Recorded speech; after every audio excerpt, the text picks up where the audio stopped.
This is Ronald Wilkins to dispatch. I pulled over a vehicle in front of this Hillsboro Sports Complex. It is a white Ford, license plate number 205KAN. I'm going to proceed with traffic stop.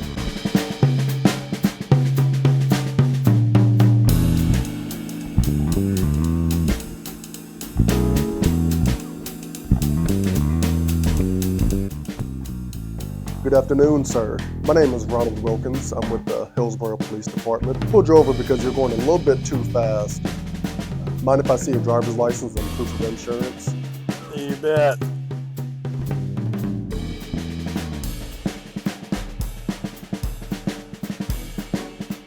Okay, where were you headed today?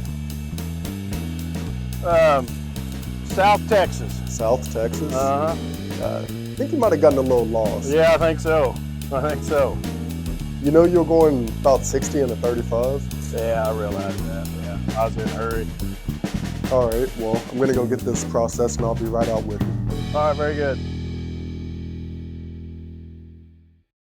Hello, my name is Ronald Wilkins and this is Mission Municipal. And on today's episode, we have a very special guest, Jesse Hebert, who is the Chief of Police here in the city of Hillsboro. Part of this show is just getting down into different departments in the city of Hillsboro so that we can put you on the spotlight a little bit, because there's a lot that goes on behind the scenes. And I think part of that is just, you telling us about who you are and how you got into this role and what made you decide that you wanted to join the police.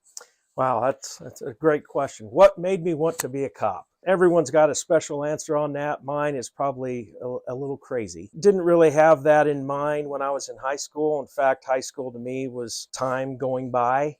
Never really applied myself that much. And then I started realizing I need to figure out what I'm going to do in life. I developed some interesting relationships with our local police department in the city of Marion, some great guys. This is in the mid-'80s. And I got to know them a lot because of traffic stops and the way I drove. That was what laid the foundation and how I made contact. Then I would start visiting with them when I saw them park, started doing some ride-alongs with them. And the takeaway that I remember is every day they did something different. They didn't have to go to work and do the same job over and over again.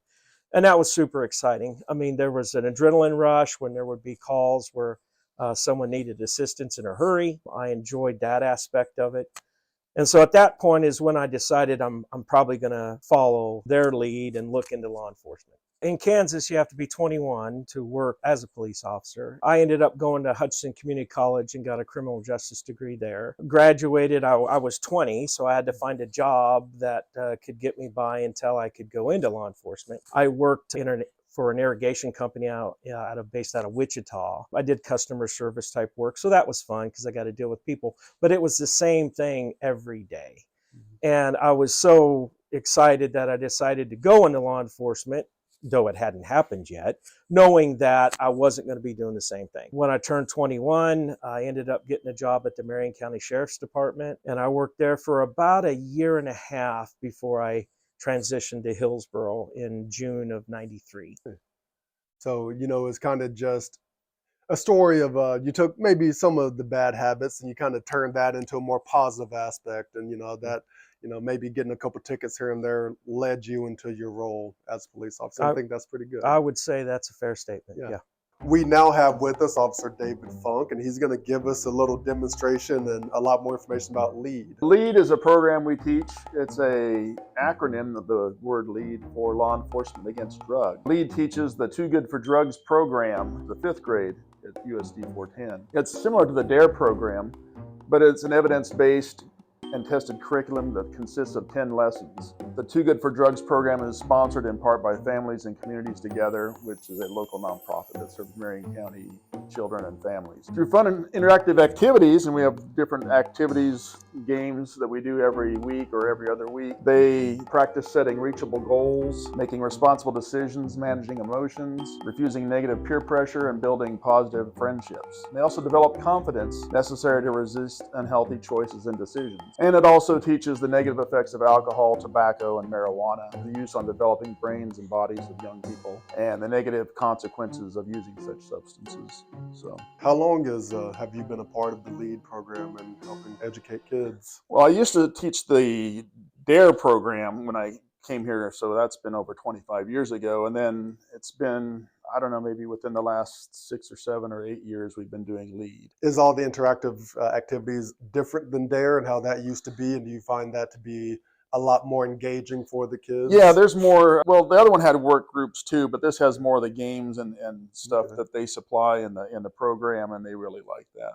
Right. Well, no, and I think that this is fantastic because, it's definitely important to stop it before it starts, and if you can get to kids before they even have the chance to, try any of the illicit drugs and just tell them like, hey, okay, no, these are the consequences. This is what can happen. This is how it can affect you and your life. I think that's just monumental. And I think a lot of times, people cannot realize, they can just, okay, it's just one time, it's not that big of a deal, but it really can.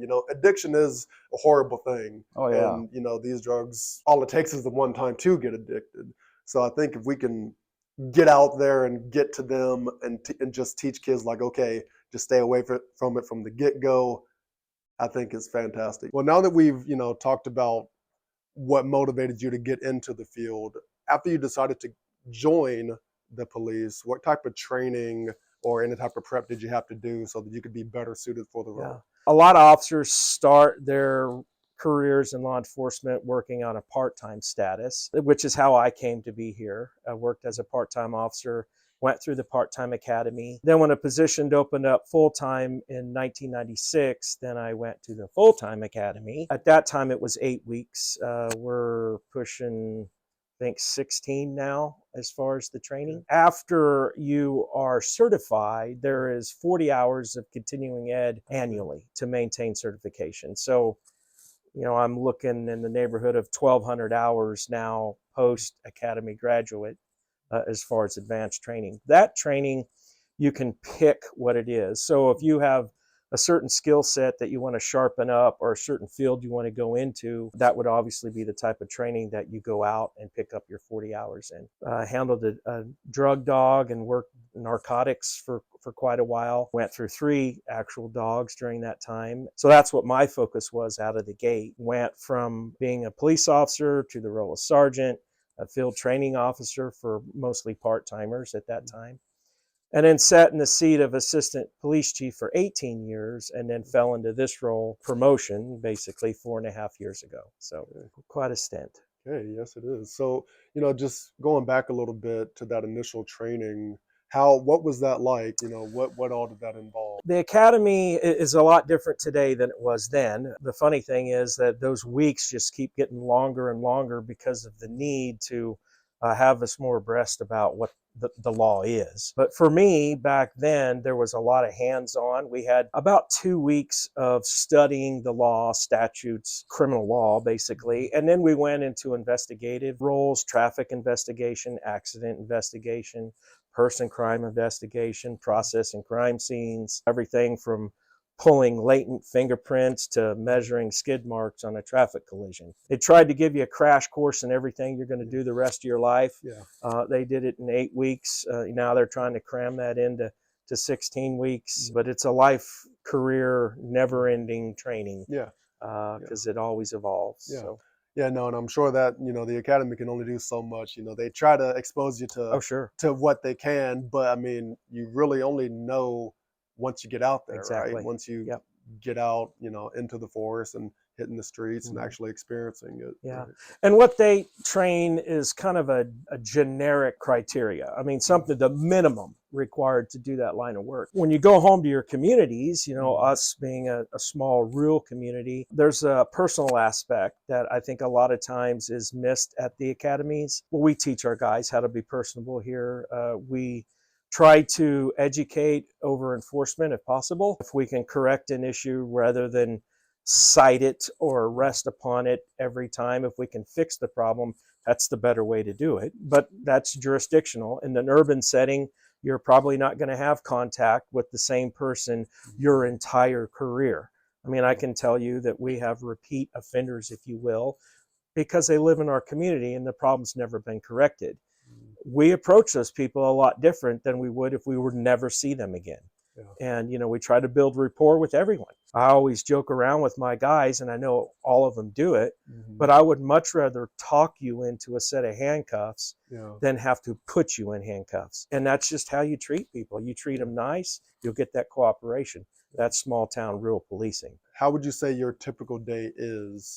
The role definitely changed when I went from the assistant chief. I spent a lot of time out on the street patrolling, responding to calls, cutting criminal reports, following up on traffic complaints. Now I basically supervise all that. I can't give up the patrol. I find myself, when I'm going home for lunch or something, I'll drive around and patrol for an hour. I'll still make the traffic stops. But it's a lot of reviewing training. I've done a lot of community outreach now, putting on programs, doing public speaking. I spoke of the educate over enforce if possible. Well, that's my job, to go out and try to educate, try to fix problems. And that is actually where my passion is right now. I love speaking to people. So Jesse, I noticed quite a bit of equipment that you have in your vest, and I think it'd just be nice to talk about so that the public can know, what all do you guys carry with you when you're on the job? So the carrier weighs about 30 pounds. We all generally carry the same equipment. Some guys might have some rifle magazines on that I'm not currently carrying, but for the most part, we all carry about the same amount of equipment. We have a Taser, which we'll discuss that later. I've got them out here on the table, but the holster here for the Taser. We all carry backup pistol magazines. There's 2 of those in there, each carrying 17 rounds, so that's backup pistol magazines. This is a tourniquet for stopping bleeding on myself or a victim of a traffic collision or another injury. Radio communication, I carry, and about everyone carries a backup pistol. This is my backup pistol. I carry it on my carrier. It's carried in the safe mode. The reason we carry backup pistols is the primary pistol, which is drawn with the right hand. If for some reason I had an injury to my right hand, I wouldn't be able to draw my pistol. So I have access to another pistol up here. So that some guys will wear them on the carrier, some guys carry them on their ankle. But the purpose of a backup pistol is in case your primary one goes down, either the hand or the weapon system. A lot of guys will carry a weapon retention knife. This is just a fixed blade knife. Its only purpose is to prevent somebody from grabbing my pistol. So if I'm in a scuffle and you're trying to get my pistol out of my holster, which it's quite complex actually to get it out of the holster, there's a series of movements to get it out. But if you're going for that, instead of me struggling with the holster, I'm going to go to the blade and I'm probably going to start poking your arm that you're using to get my firearm. So that's a weapon retention blade. We carry, of course, handcuffs. I carry them on the belt, and then I also carry them on the carrier over here, so dual sets of cuffs. Body cam. We can't forget the body cam, right? Body cam started being a hot topic. Our departments had body cams now. I'm going to say 12 to 15 years. I'd have to go back and look. Out of the gate, I really wasn't a big fan of it because I was like, oh, it's Big Brother watching and, it's just going to be a pain. I love the body camera. I love the body camera because when we have people that say an officer was disrespectful, they used excessive force or something like that, we can always go to the body camera and verify whether that happened or not. We also use it for report writing. So yes, we take notes, field notes when we're talking to people, but when we're talking to them, we don't have to write everything down because this catches everything. All officers spend a lot of time behind the desk. Usually when people see the police, they're driving around in the cop car, or they see some flashy light somewhere.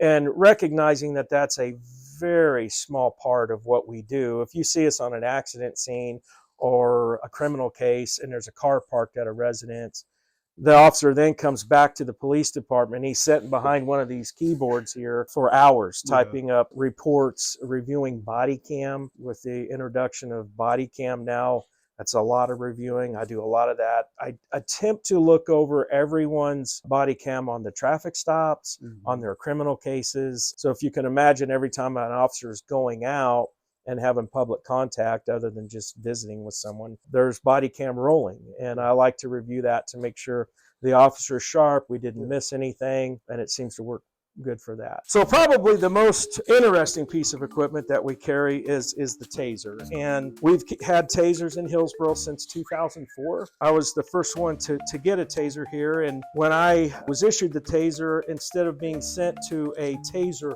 user class, I was sent to a Taser instructor class. Okay. So it's a higher level of training. And then that allowed me to train the people within our agency. So I could be a trainer for our agency, whoever wants it. Good. That's a 2-year annual recertification on that. So what we're looking at here are 2 different versions of the Taser. We still use the first Taser issued. It's an X26. This Taser here back in the day was about $800. It is a single cartridge weapon system, to mean that it has one cartridge that goes in the bay and it will shoot out 2 darts 25 feet. So you have one opportunity to hit your target. Now, the X2, and there's various other weapon systems that have dual cartridge or dual dart opportunities, but we carry the X2. The X2 has 2 cartridges that go into the front of it. Each one of those has 2 darts. Now, this gives us 2 opportunities. We have to have 2 darts on the person to make it work. So if I have 4 of them and one of them misses, I can deploy that second cartridge and get that second dart on the person. Okay. It basically sends a message to your central nervous system that says, hey, flex your body, flex everything, flex all the muscles. Yeah. Before we had the Taser system, we would use pain compliance. And pain compliance is, you know, I will do an arm bar or a pressure point behind your ear or something like that. When you have someone that's completely out of control and it's hard to even get your hands on the person, those skill sets were difficult to apply. The Taser now brings us a weapon system that is non-lethal and allows us to reach out and touch someone, if you will, up to 25 feet away. Good. Well, I'm definitely very thankful that you guys have all the equipment that you do need for, regardless of the situation. You know, obviously we want things to resolve peacefully, but sometimes that doesn't happen. And if you do need to discharge any type of weaponry, I'm glad that you can use the Taser first and foremost. You know, just since it is non-lethal, it gives them 5 seconds of discomfort until you can get them into custody as efficiently as possible. What type of maintenance do you have to do for your carrier? You know, is that like a daily thing that you guys have to? Yeah. Well, I can tell you one thing. If you the panels themselves, the Kevlar panels that go inside this carrier, you cannot wash them. They come out of the carrier. The lifetime under warranty is 5 years. We replace them every 5 years. But they can be sprayed with an antibacterial spray. Okay. The carrier itself is water resistant. In other words, if you were to dump fluid on me, it would just run off. But we do wash those. I like to just personally take mine and I use Febreze and clean the inside of it out. Yeah. The outside, it's a microfiber cloth that's made wet and you clean it up that way. If you can imagine a garment that you wear 5 years, out in all the elements, the dirt, the dust, the snow, the rain, it does take some work to make it look presentable. And it's a little bit warm. A little bit warm in the summer, but it's pretty nice in the winter. You know, you've mentioned a couple of times, you know, how we're a more rural community and how that can be different from an urban setting. Do you think that can also tie into whether, you know, you guys get a bit overlooked or kind of underappreciated in some aspects? Like, do you think you've noticed that in your job here with Hillsboro? I would say no. My entire career, I mean, when I started, I have no problem saying that I was quite aggressive. And most young officers are. You know, you get out there, that the grays are usually not very obvious. We see the black and the white. We see the letter of the law and we're enforcing it. And that's where I was out of the gate. Even seeing the black and white and being an aggressive officer, I still was able to develop relationships with those people that I did business with. Now, later in my career, I do see a lot of gray. Those relationships have fostered. I think our community appreciates all the officers and they know us by name. They know our families. We care for them, they care for us. They lift us up. If we need something, they're there to help us. When I go in and put on presentations, a lot of people coming up, hey man, appreciate the information. Just that personal contact. It's throughout the entire city. It's throughout the entire department. Urban settings, I've never worked for an urban agency. My assumption there would be places where people lift up their officers. I mean, I would hope so. Yeah. But I wouldn't think it would be the entire community like in a rural department. So there's definitely personal relationships citywide. Okay. All right. Well, now, Jesse, I was wondering if the public ever wanted to figure out more about what you guys do, or, just want to come talk to you guys, what would you say would be the best way for them to do that? The best way for the public would just be call us. I mean, if you see us out and about, walk up and talk to us. I mean, we're very good about walking into businesses, doing business checks, school events or basketball games, Tabor College sporting events. Just reach out, but just our basic admin phone number would be the easiest way to get hold of us. We're very accessible, very personable. So. Perfect. All righty. Well, Jesse, I would just like to thank you for your time and, of course, what you do. I know this can be a very stressful job and it can take a toll, physically, mentally. So I'm just very thankful for the dedication that you and the rest of the force has for the community and willing to keep us safe, keep us protected. So I appreciate you saying that. Thank you. Thank you. Thank you guys for joining us today. And I'm Ronald Wilkins, and this was a mission accomplished.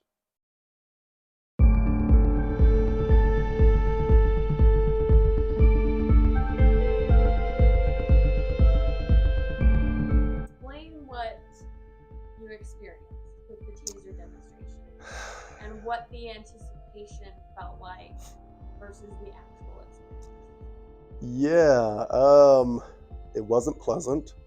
Yeah, it was probably about the worst thing I've ever experienced. It's really hard to describe it if you haven't gone through it. I know David Funk described it as getting a jackhammer in your leg, but the type of pain that I experienced in my leg and the way it radiated like through my body and I couldn't move, I think I described it as they were amputating my leg without anesthesia. He put one of the clips on my pants up here and then another one on my sock near my ankle. The anticipation of it, Jesse counted down to it.